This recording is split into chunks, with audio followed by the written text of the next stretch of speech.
Mesdames et messieurs, bonsoir et bienvenue dans Kinshasa Direct sur Télé 50, votre magazine vespéral qui va aborder plusieurs dossiers du soir, 3 au total ce vendredi. À la place de Crispin Chibassou, nous allons parler avec monsieur Toussaint Balabala qui est assistant à l'université de Kinshasa de cette situation concernant la désignation des dirigeants de la CENI entre consensus et forcing. On va avoir son avis. Nous allons parler du même sujet avec monsieur Christian Choukourou que nous retrouvons sur ce plateau encore après plusieurs semaines. Il est analyste politique et il va parler de ce choix face auquel monsieur Christophe Mbosso est confronté à ce sujet. Et on va parler également de littérature avec un auteur, Elvis Santambois, qui va nous présenter son livre Makila que j'ai à côté de moi depuis quelques semaines. Pour ceux qui ont déjà remarqué, on va discuter de ce chef-d'œuvre, ce best-seller, si on peut déjà le dire comme ça. Avec lui ce soir, il nous vient de France. Kinshasa Direct va débuter, oui, mais d'abord les informations sur Télé 50, c'est la tradition. Et c'est avec Bénédicte Ntoya de l'autre côté du plateau à qui je dis bonsoir. Bonsoir Christopher Ochokoum, très heureuse de vous retrouver sur Télé 50. Le grand ligne des informations, c'est tout de suite.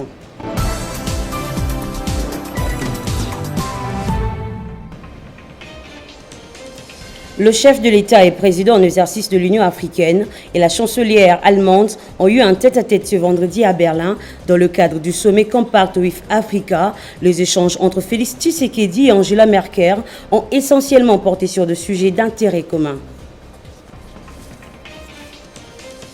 Le gouverneur de la province du Congo central, Atuma Tubwana, et ses 4 collaborateurs, à savoir Jean-Willy Mafuala, Claude Nzeza, Pati Samba et Keme Fouka, sont interdits de quitter la République démocratique du Congo. Cette décision émane du directeur général de la Direction générale de migrants. Prise le 25 août 2021, le gouverneur du Congo central et ses collaborateurs font l'objet de détournement de fonds publics. Information livrée par nos confrères de 7sur7.cd. Crise politique en Afghanistan, au moins 72 personnes ont été tuées jeudi dans l'attentat perpétré à l'aéroport de Kabound par le groupe État islamique. Ces titres et bien d'autres vous seront développés ce soir par Amina Bayumbo. Kinshasa Direct se poursuit avec Christopher Ochokoum. Téléchargez les infos Télé 50 sur www.télé50.cd. Merci beaucoup à Benintoya pour ces informations. On va commencer ce Kinshasa Direct avec M. Christian Choukourou, analyste politique, avec qui on va parler de ce choix auquel est confronté le président de l'Assemblée nationale, Christophe Mbosso, comme je l'ai annoncé tout à l'heure.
À bientôt sur Télé 50.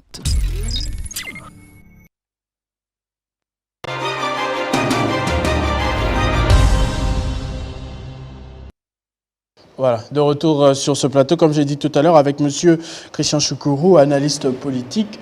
Il va un tout petit peu nous dire ce qui devrait se passer en ce moment dans la tête de M. Christophe Mbosso-Kodia, président de l'Assemblée nationale. Il y a quelques heures encore, quelques mouvements de la société civile ont écrit ensemble une lettre pour le sommet de prendre une décision le plus vite que possible. Entre-temps, l'horloge tourne. Nous ne sommes plus en mars, nous ne sommes plus en avril, déjà août. C'est-à-dire l'autre moitié de 2021, plus que 2 ans avant la date fatidique de 2023. Comment cela devrait se passer? Encore une fois, il faudrait éviter de l'ingérence. La loi est claire quant à ce qui concerne la désignation des animateurs de la CENI.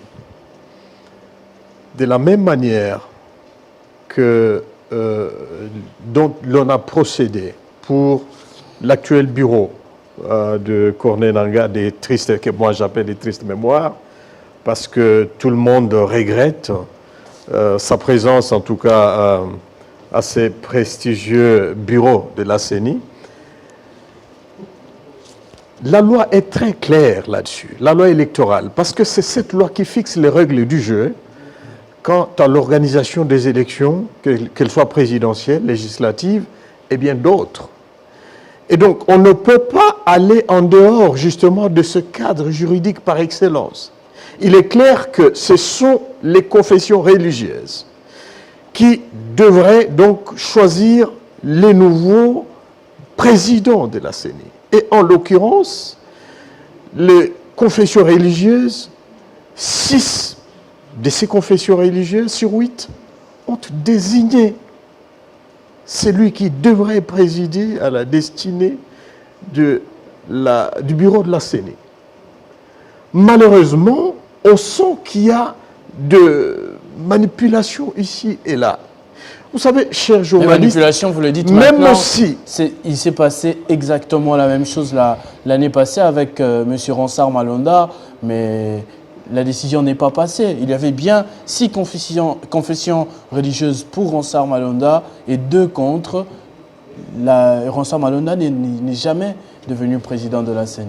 Mais il faut interroger l'opinion, parce que l'opinion s'est élevée contre ces désignations qu'on estimait être la continuité, la continuité de Corneille Nangaa des tristes mémoires. Mais c'est encore le cas aujourd'hui. On accuse le candidat Denis Kadima d'être d'obédience, d'avoir quelques affinités avec un camp qui prendra part au jeu. Ce sont les politiques en mal de positionnement qui essaient justement de soutenir cette thèse-là.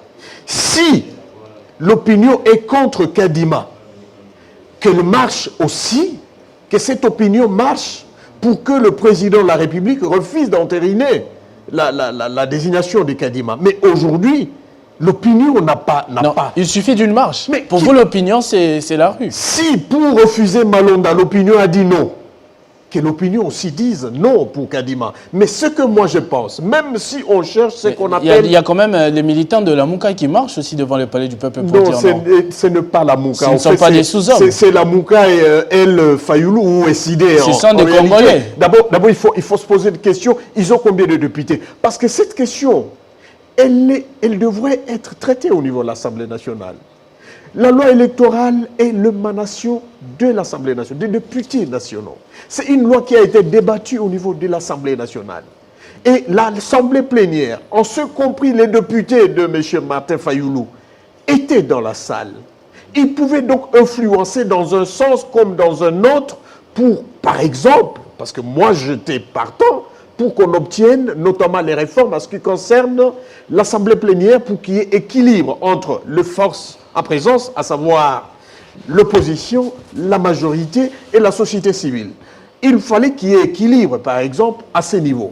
C'est la réforme que moi j'attendais de ces députés qui crient aujourd'hui avec l'opinion dans la rue, alors que c'est de leur responsabilité de dire si on doit politiser, continuer à politiser la CENI ou aller à la dépolitiser. La deuxième réforme que moi j'attendais, c'était d'obtenir à ce que le pouvoir de ce super président de la CENI soit réduit au niveau de l'Assemblée plénière. Parce qu'aujourd'hui, tenez, M. Corneille Nangaa a géré plus d'1,5 milliard de dollars depuis 2016 jusqu'à 2019. Et personne ne peut lui demander comment, monsieur, tu as géré l'argent de la CENI. Là, je demandais justement, c'est qu'on obtienne de la plénière, qu'on donne à la plénière le pouvoir qui appartenait jadis au président de la CENI. Tenez, Corneille Nangaa achète la machine, soi-disant, à voter pour 150 millions de dollars. Jusqu'à aujourd'hui, personne ne sait réellement combien a coûté ces machines. Mais qu'est-ce qu'il a fait à l'Assemblée nationale dernièrement? Cet exercice-là, c'était quoi? Et voilà monsieur qui va partir avec ovation sans être auditionné, tel un bourreau qui décède, comme ce qu'on a assisté récemment avec la mort du Sénabré. Il meurt et les victimes... Il a organisé les meilleures élections du pays qui ont conduit à l'alternance pacifique pour la première fois. De quelles meilleures élections? Vous parliez des Congolais qui marchaient, les Congolais étaient heureux dans la rue. Si aujourd'hui nous continuons à pleurer, c'est encore ce fameux Corneille Nangaa. Toute l'opinion le sait. Et si aujourd'hui nous avons des problèmes, c'est parce que justement l'ancien régime, sachant ce qu'il a fait avec Corneille Nangaa, il craint, vous voyez un peu, ces lois personnelles. Il faut que nos lois deviennent impersonnelles. Ils craignent effectivement ce qu'ils ont fait avec Corneille Nangaa. Pourquoi vous voyez que Kadima ou quelqu'un d'autre le ferait? Pourquoi vous voyez que l'ancien régime, alors qu'il y a des alliés de Félix Tshisekedi comme Moïse Katumbi qui était contre l'ancien régime, qui est aussi contre Denis Kadima par exemple.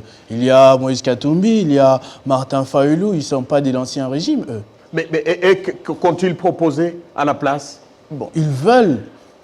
Ou soit ils veulent le glissement pour continuer à se faire une santé financière. Moïse Katumbi a dit qu'en 2023, c'était une obligation, pas une option. Malheureusement, même les confessions religieuses sont tombées trop bas dans ce qu'on appelle la subjectivité, au lieu d'aller dans l'objectivité. Tout le monde pointe l'argent, comme Corneille Nangaa a géré des milliards sans que personne ne lui demande des comptes. Sûrement qu'il a partagé avec X, Y, des gens qui lui ont placé là. Ils pensent effectivement qu'on peut se faire aussi des millions en ayant un candidat président. Est-ce qu'ils sont tombés bas seulement parce qu'ils ne sont pas pour Kadima? Quand ils étaient contre Malonda, ils étaient hauts. Le vrai problème... Ou quand ils ont demandé à Kabila de partir, ils étaient hauts. Le vrai problème aujourd'hui, à l'heure où je vous parle, nous sommes le 28 août 2021 et nous devons organiser les élections en décembre 2023. Et aujourd'hui, le bureau de la CENI n'est même pas connu. S'il y a glissement, à qui incomberait cette responsabilité? Personne ne pense à cette question. Tout le monde veut que ce soit lui qui contrôlerait le président de la CENI. Pour de raisons mercantilistes, pour de raisons financières. C'est malheureux. On abandonne le pays, on ne voit pas ce qui se passe à Béni, à l'Est, ainsi de suite. Tout le monde voit les millions dans sa tête. Si mon président de la CENI, je serais millionnaire. Et on oublie les pays. Monsieur Christian Choukourou, quel conseil vous donnerez, par exemple, en ce moment, au président de l'Assemblée nationale, Christophe Mbosso, qui est un tout petit peu en ce moment la pièce maîtresse de cet épisode? Vous savez, cher frère, le consensus dont on parle, même si on donnait aux confessions religieuses un délai supplémentaire même de 2 ans, on ne trouvera jamais un candidat de consensus. Parce qu'aujourd'hui, les politiques s'en ayant mêlés, nous sommes loin de ce fameux consensus. Nous sommes en démocratie. Sur 8 des confessions religieuses, 6 ont choisi un candidat. Le président Mbosso ne pécherait pas, c'est la loi, en entérinant cette candidature. Parce qu'il est clair, la loi électorale est claire, le président doit juste prendre le PV lui présenté par les confessions religieuses et présenter cette candidature à l'Assemblée plénière et permettre à la CENI finalement de faire le travail pour qu'en décembre nous ayons des élections.